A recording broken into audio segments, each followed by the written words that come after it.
One day, when I become somebody, I'll come back and protect you. I promise. You promise?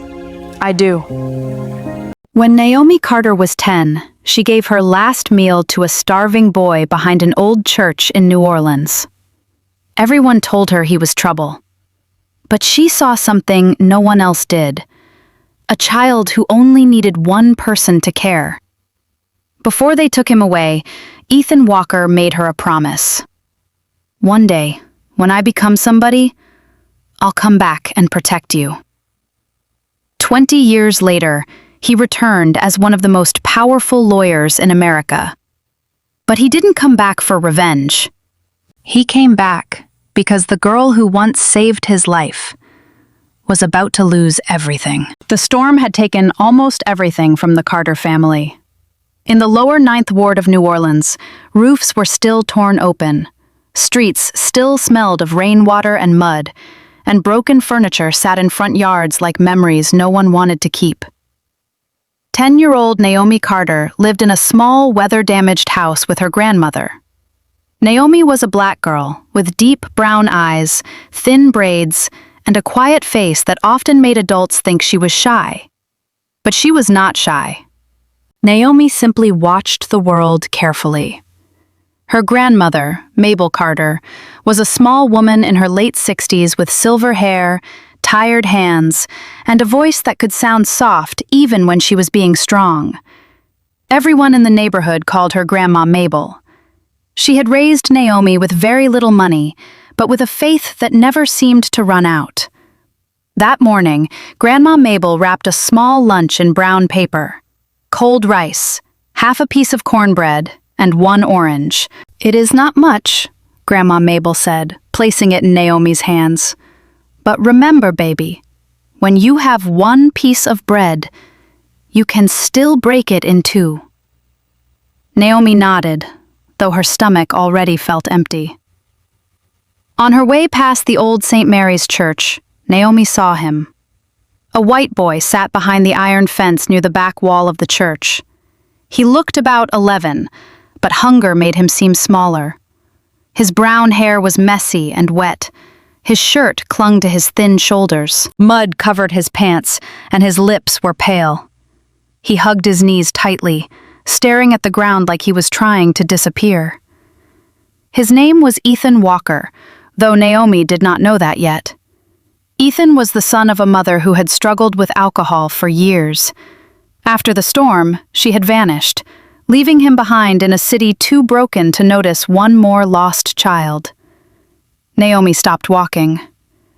Behind her, Tasha Reed, Naomi's best friend, grabbed her arm. Tasha was a bold black girl, with round cheeks, sharp eyes, and a mouth that always spoke before fear could stop her.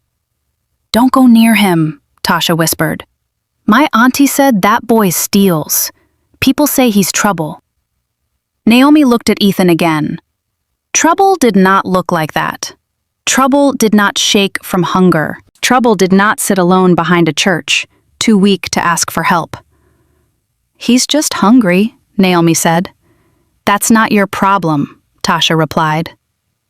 But Naomi could still hear Grandma Mabel's words in her heart. When you have 1 piece of bread, you can still break it in 2. Naomi walked through the muddy grass toward the fence. Ethan lifted his head slowly when he heard her footsteps. His eyes were cautious, almost frightened. Naomi knelt and pushed the brown paper lunch through the gap in the iron bars. "Here," she said softly. "You can have mine." Ethan stared at the food, then at her. "Why?" he whispered. Naomi swallowed, feeling the ache in her own stomach.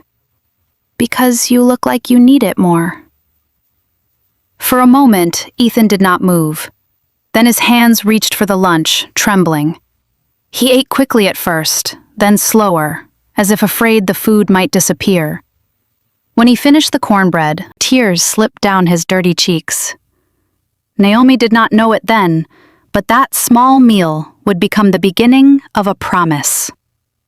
And that old church, forgotten by most of New Orleans, would one day become the place where everything came full circle. The next morning, Naomi Carter walked past St. Mary's Church with her lunch hidden beneath her sweater. She told herself she would only check if the boy was still there. But when she reached the iron fence, Ethan Walker was sitting in the same place, thinner somehow, his arms wrapped around his knees. He looked up when he saw her, but he did not smile. Naomi pushed a folded piece of bread and half an orange through the bars. "You came back," Ethan whispered. Naomi nodded. "I said you looked hungry. Hungry does not go away in one day." From that morning on, she brought something every day. At first, Ethan barely spoke. He ate with his head down, always listening for footsteps, always ready to run. Naomi learned not to ask too many questions. She simply sat on the other side of the fence and talked while he ate.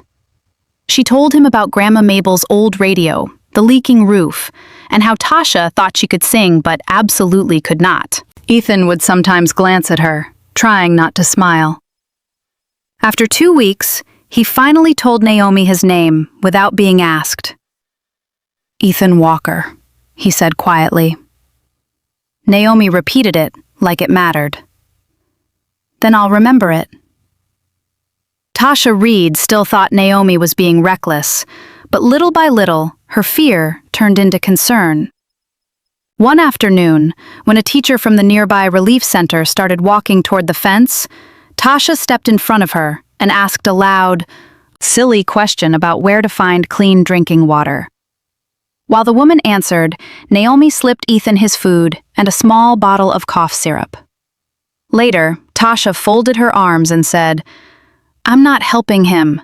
I'm helping you not get caught." But the next day, she brought an extra biscuit wrapped in a napkin. As the weeks grew colder, Naomi began bringing more than food. She carried an old brown coat that had belonged to her cousin, a pair of mismatched gloves, and a blue notebook with bent corners.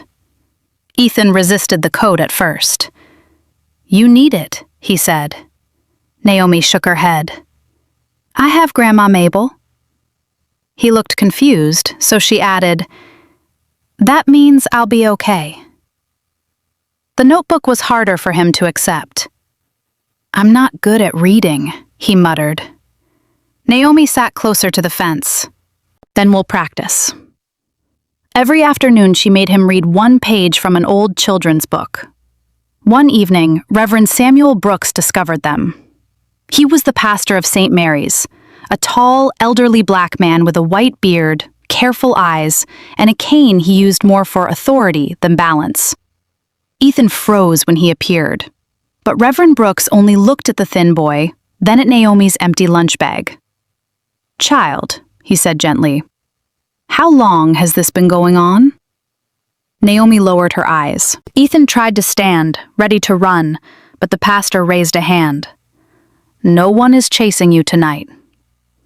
From then on, he left the church storage room unlocked after dark, with a blanket folded beside a crate of canned food. By the 6th month, Ethan was still poor, still frightened, but he was no longer silent. He told Naomi that before everything fell apart, he had wanted to become a lawyer. "So I could make bad people answer for what they did," he said. Then his voice dropped. "Now I just want to live until tomorrow."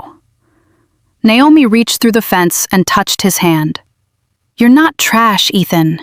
You're just a kid nobody protected." Ethan looked away, but his eyes filled with tears. For the first time in a long time, he believed someone might be right about him. By late spring, Ethan Walker had begun to look less like a ghost and more like a boy again. He still slept lightly in the storage room behind St. Mary's Church, still kept his few belongings folded inside a torn canvas bag, and still saved every book Naomi brought him. But there was color in his face now. He could read full pages without stumbling. Sometimes, when Naomi made a joke through the iron fence, he even laughed before remembering to hide it. For the first time since the storm, Ethan had a routine: food, books, shelter, and one person who came back every day. Then, one gray afternoon, everything changed. A white county van pulled up beside the church, its tires splashing through shallow rainwater. A woman in a navy jacket stepped out with a clipboard pressed against her chest. Her name was Mrs. Helen Price, a social worker in her 40s with tired eyes and a careful voice, the kind of woman who had learned to deliver painful news gently. Reverend Samuel Brooks stood beside her, his face solemn. Ethan saw the van and froze. He knew what it meant before anyone spoke. Someone had finally found him. Mrs. Price explained that Ethan had been placed with a foster family outside Dallas, Texas. "They have space for you," she said softly. "A real bed, meals, school." But Ethan only heard one thing. Away. Away from St. Mary's. Away from the fence. Away from Naomi. Panic rose in his chest so fast he could barely breathe. "No," he said, backing toward the oak tree behind the church. "I'm not going. I can stay here. Reverend Brooks said I could." The pastor's eyes filled with sorrow. "Son, I wish it were that simple." Naomi arrived just as Ethan was being told to gather his things. Tasha was with her, carrying a small paper sack of biscuits. When Naomi saw the van, her steps slowed. Ethan turned to her, and all the fear he had hidden for months came rushing onto his face.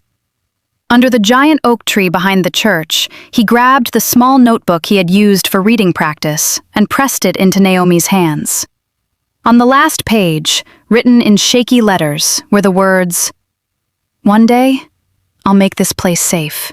Naomi tried to speak, but her throat closed. Ethan stood in front of her, thin shoulders trembling, his canvas bag hanging from one hand.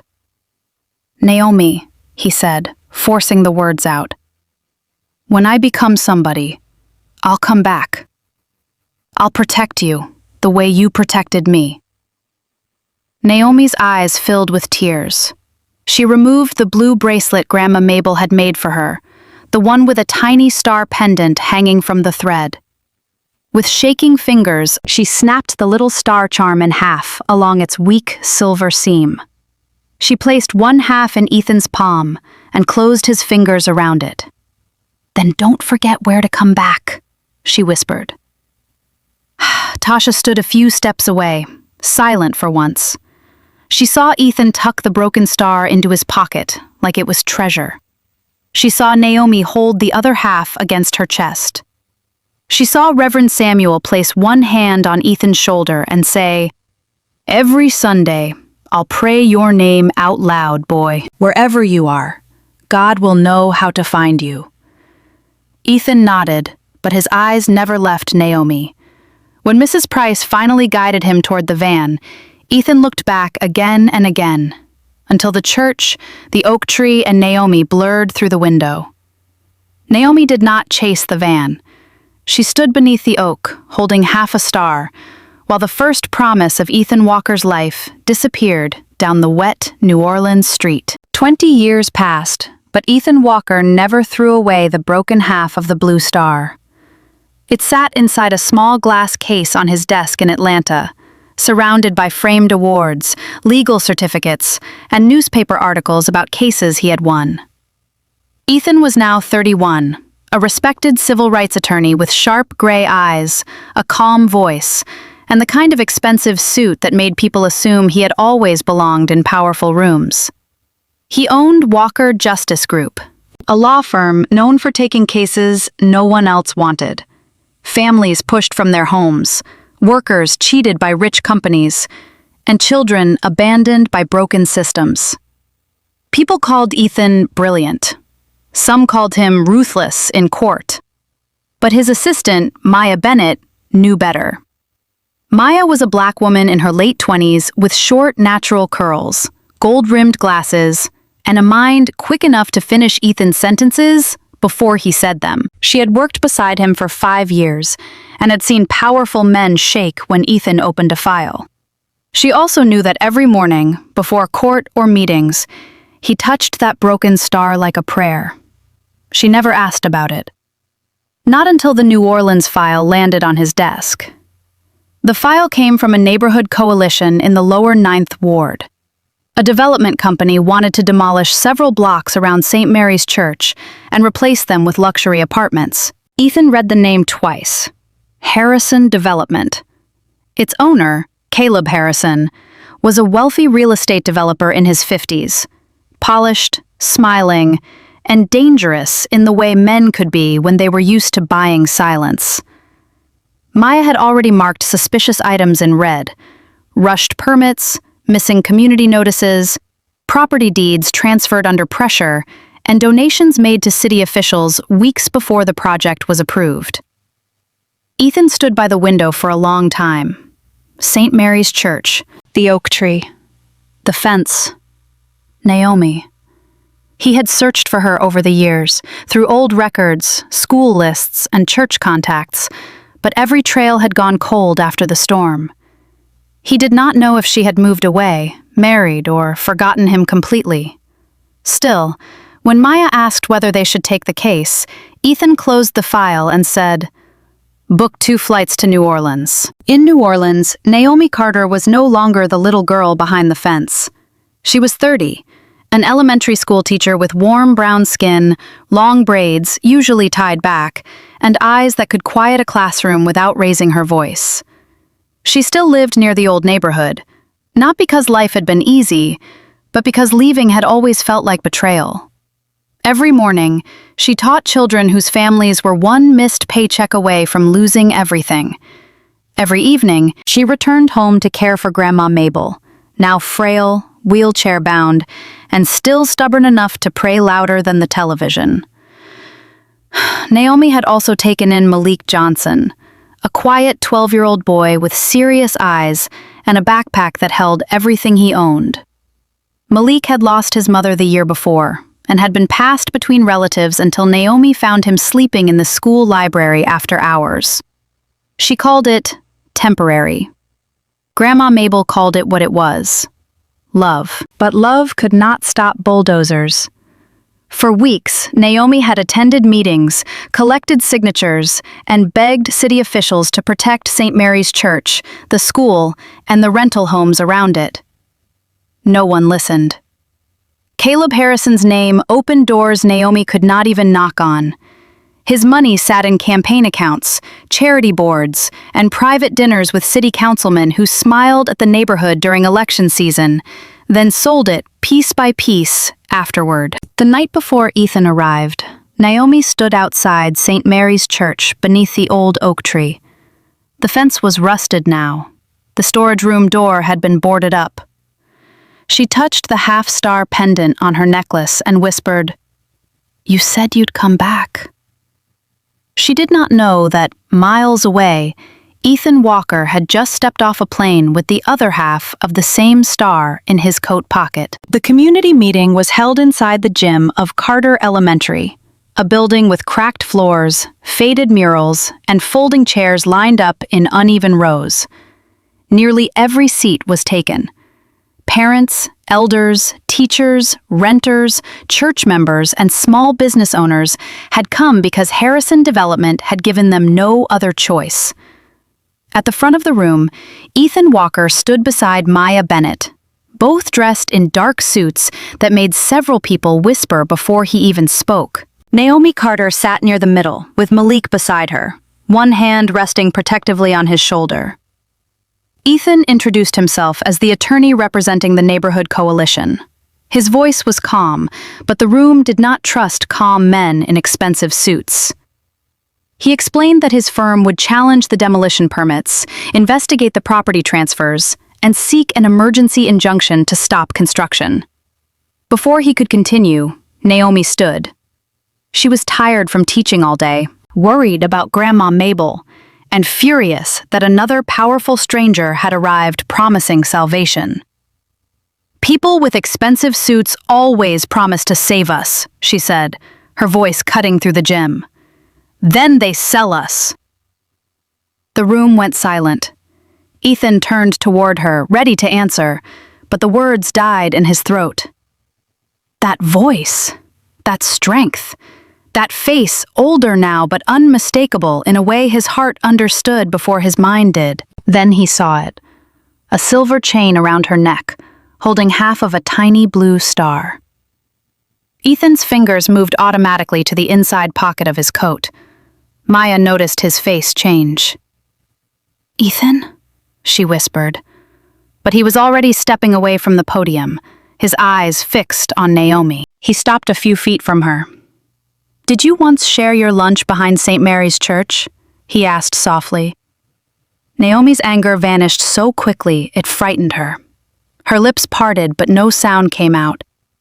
No one in that room knew about the first lunch except Tasha, Grandma Mabel, Reverend Samuel, and one lost boy who had disappeared 20 years ago. Naomi's hand went to her necklace. Ethan opened his palm. Inside lay the other half of the blue star, worn at the edges but still shining faintly under the gym lights. Across the room, Tasha Reed lowered her reporter's notebook. Now, a local journalist with sharp instincts and a reputation for exposing city corruption, Tasha had come to cover the meeting as a news story. But the moment she saw both halves of the star, her face softened. She remembered the oak tree, the van, and Naomi standing in the rain. At the side table, Maya's phone buzzed with a message from a records clerk she had contacted earlier. Several relocation agreements had signatures that did not match the legal owners. Caleb Harrison had forged documents to force families out. Maya looked up, realizing the case had just become much bigger. Naomi took her half of the star from her necklace and, with trembling fingers, placed it against Ethan's. The two broken pieces fit together perfectly. For a moment, no one moved. Even Malik, who rarely believed anything adults said, stared, as if he had just watched a promise become real in front of him. Naomi looked at Ethan through tears. "You came back," she whispered. Ethan nodded, his voice breaking. "I told you I would." Around them, the room remained silent, not because people had nothing to say, but because everyone understood they were witnessing the beginning of something powerful. After the meeting, Ethan and Naomi did not have time to sit with the miracle of finding each other again. By sunrise, they were inside Walker Justice Group's temporary New Orleans office, surrounded by boxes of permits, property records, relocation agreements, and city council minutes. Maya Bennett worked across the table, marking suspicious dates with red tabs. Naomi brought names, faces, and stories to every document Ethan read. To him, a deed looked like evidence. To her, it was Mrs. Alvarez's house, Mr. Dupree's barbershop, the apartment where 3 children shared one mattress. The project was not just moving buildings, it was erasing lives. Maya soon uncovered the pattern. Harrison Development had pressured elderly homeowners to sign confusing paperwork, then claimed they had agreed to sell. Several renters had received eviction notices before the city officially approved demolition. A few families had been visited at night by men who never gave names but knew exactly how to scare people. Ethan's jaw tightened with every statement. Caleb Harrison was not simply building luxury apartments. He was using fear, money, and political favors to steal a neighborhood that could not afford to fight back. The most important discovery came from St. Mary's Church. Naomi remembered Reverend Samuel once kept old records in the storage room where Ethan had slept. The room was boarded up now, its door swollen from years of rain. With help from Malik and Tasha, they cleared broken chairs, hymnals, and boxes of donated clothes. Behind a loose wooden panel, Naomi found a metal trunk wrapped in a faded cloth. Inside were photographs, baptism records, food pantry logs, and a worn black notebook labeled in Reverend Samuel's handwriting. Children Sheltered by St. Mary's. Naomi opened it carefully. Halfway through the pages, Ethan saw his own name. The notebook recorded dates, meals, blankets, medicine, and children who had found temporary safety at the church after storms, fires, evictions, and family crises. Ethan's entry was longer than most. Reverend Samuel had written, "Ethan Walker, age 11, found alone after the storm, fed daily by Naomi Carter, slept in storage room, fever treated with medicine provided by Mabel Carter." Ethan stared at the sentence until the words blurred. That evening, Grandma Mabel finally told him the truth. Frail but clear-eyed, she said she had sold her wedding ring to buy antibiotics when he was too sick to stand. "A ring is just metal," she told him. "A child is a living soul." Ethan left Grandma Mabel's house unable to speak. He had spent 20 years believing Naomi had saved him with lunches and kindness, but now he understood the sacrifice had gone deeper. Her family had been poor enough to need help themselves, yet they had given him food, warmth, medicine, and dignity. Naomi found him outside beneath the porch light, holding the notebook against his chest. "I can never repay this," he said. Naomi shook her head. "Then don't repay it. Protect it. Protect this place, Ethan. That's what you promised." 2 nights later, Naomi received the warning. A black SUV slowed outside her house. A man stepped out, placed an envelope on her porch, and drove away. Inside was a photo of Malik walking home from school, with one sentence written across the back. "Stop digging." Ethan's face went cold when he saw it. Maya immediately secured witness statements, copied every document, and moved Naomi, Malik, and Grandma Mabel to a safe location. Caleb Harrison had made his mistake. He had turned corruption into a threat against the people Ethan loved. By morning, Ethan filed an emergency motion and prepared to bring everything into the light. The courthouse in downtown New Orleans was surrounded before sunrise. Reporters crowded the steps, neighbors from the lower Ninth Ward filled the sidewalks, and inside the courtroom, every bench was packed.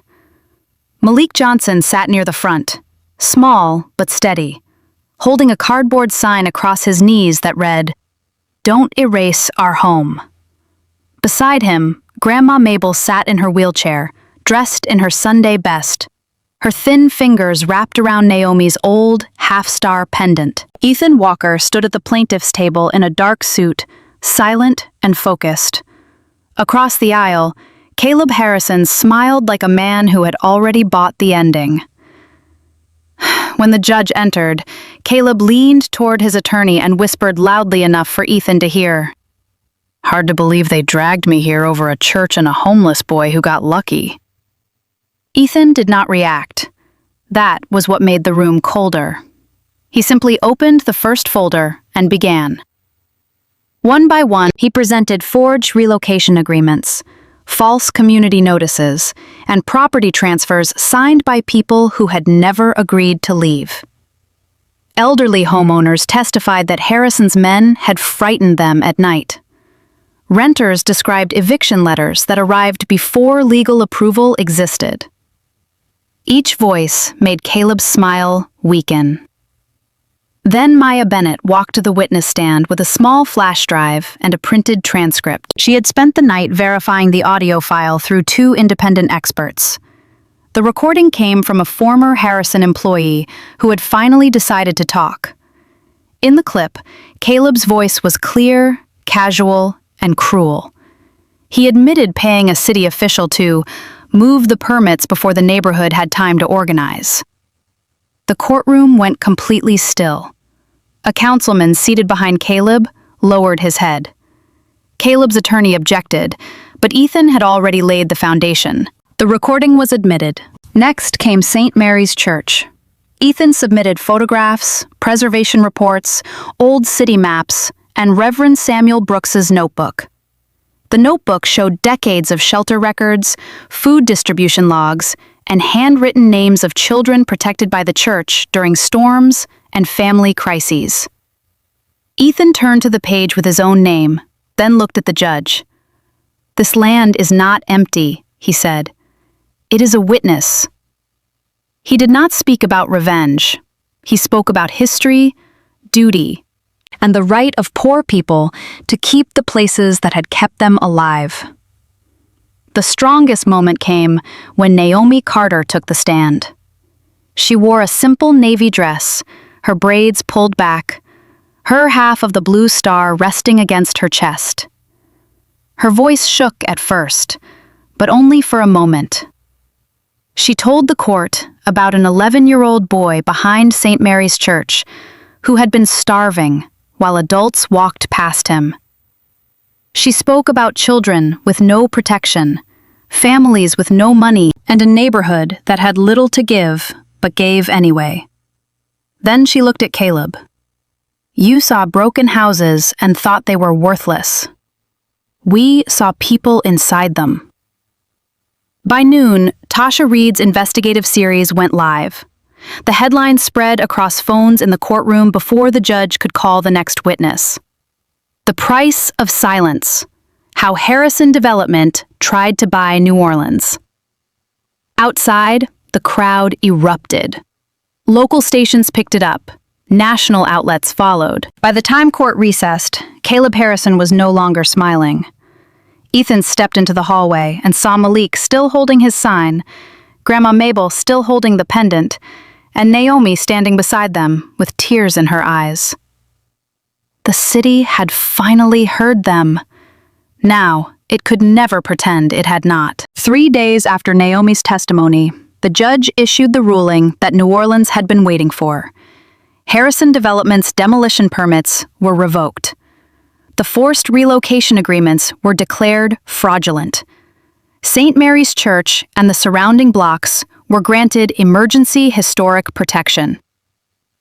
Caleb Harrison stood at the back of the courtroom, his face pale as officers placed him under arrest for bribery, fraud, and witness intimidation. The man who had once laughed at a homeless boy who got lucky was led past Ethan in handcuffs while the entire courtroom watched in silence. Outside, the neighborhood erupted. People cried, hugged, prayed, and shouted until their voices cracked. Malik held his sign high above his head, and Grandma Mabel whispered, "Lord, you brought that boy home for a reason." Ethan stood beside Naomi on the courthouse steps, but he did not look like a man celebrating revenge. He looked like a man remembering every person who had not lived long enough to see justice. Naomi touched his arm. "You kept your promise," she said. Ethan looked at her. "Not yet. Winning the case only saved the buildings. Now we save the people inside them." Within months, Ethan used his own money to launch the Star Promise Foundation, with Naomi helping shape every program from the ground up. Maya Bennett became the foundation's legal director, building a team to defend poor families from illegal evictions, predatory developers, and corrupt city deals. Tasha Reed published her final article on the case, titled, "The Boy Behind the Church Came Home." It spread across the country, turning a forgotten New Orleans neighborhood into a symbol of what could happen when one community refused to disappear. St. Mary's Church was restored instead of demolished. The broken windows were replaced. The storage room was rebuilt, and the old sanctuary became a bright community center. There was a library for children, after-school classrooms, emergency beds for homeless youth, and a free kitchen named Carter's Kitchen, where no child leaves hungry, in honor of Grandma Mabel. On opening day, she sat near the front in her wheelchair, crying as children lined up for hot meals where dust and broken pews had once been. Ethan stood beneath the same oak tree where he had once said goodbye to Naomi. The whole neighborhood gathered around him. He took Naomi's hand and said, "Naomi once gave me her last meal. Today, I give this city everything I became because of her." The crowd applauded, but Ethan was not finished. He lowered himself to one knee and opened a small box. Inside was a ring with a blue stone, the same deep color as the bracelet she had broken for him 20 years before. "Naomi Carter," he said, "will you let me spend the rest of my life protecting what you taught me to love?" Naomi covered her mouth, tears shining on her face. Then she laughed through them and nodded. "Yes, Ethan. Yes." The crowd exploded with cheers. Grandma Mabel lifted both hands toward heaven. Tasha cried openly while taking pictures. Malik grinned like the world had finally proved him wrong in the best possible way. Even Maya, always composed, wiped her eyes before turning back to answer a call from another family facing eviction. Later that evening, as music played and children ran through the restored courtyard, a shy little girl stepped into Carter's kitchen and whispered that she was hungry. Malik saw her first. Without being asked, he picked up his own plate, walked over, and offered it to her.